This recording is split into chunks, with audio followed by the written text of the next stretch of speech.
So in case you hadn't noticed, this happened. My name is Sadiq Khan and I'm the Mayor of London.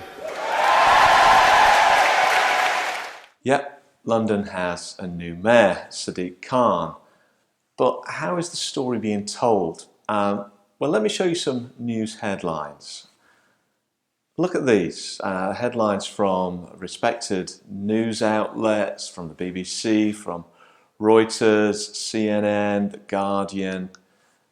The point they make is overwhelming. He's a Muslim. This seems to be the defining characteristic of Sadiq Khan in the eyes of the media. Throughout his career as a politician, I don't recall hearing references to Khan always being prefaced by the word Muslim. Nobody seemed to point out that he was the Muslim Member of Parliament for Tooting. He was just the MP for Tooting.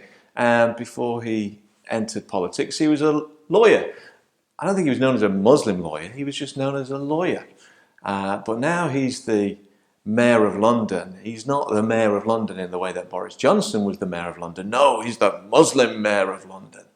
And I wonder to what extent this is just the way the media well has been poisoned by Zach Goldsmith's awful negative campaign, that sort of relentless tactics, pointing out he's a Muslim, and making these spurious links to extremist figures, hoping that they'd deter voters. But of course voters were not deterred, but the media seems to be continuing to push that narrative. Khan is a politician who's been on a scene. He's been on the scene for over a decade. I think he became an MP in 2005. And they're acting as if they just found out he's a Muslim, like it's been some great secret for all that time. But I don't actually credit this to Zach Goldsmith's smear campaign. I think it's deeper than that. My conclusion is that this state of affairs is almost like a sort of a canary in the mine moment.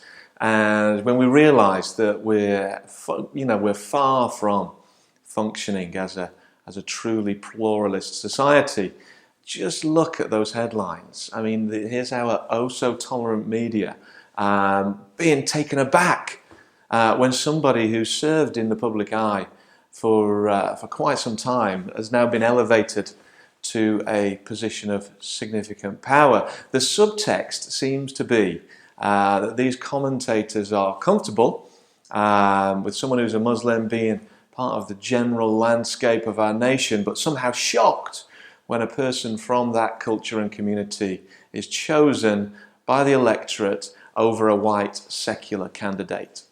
I wonder therefore to what extent this is also a discourse about faith in public life and public office.